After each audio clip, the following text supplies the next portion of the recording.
A greedy dog. Once upon a time there was a dog that was very hungry. He searched for food everywhere, and at last he found a bone. He picked the bone with his mouth and started going back to his home. There was a bridge on his home. When he started crossing it,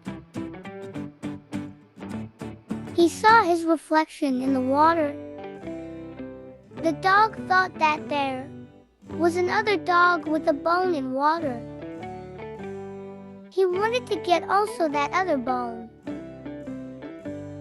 So he started bark at his own reflection.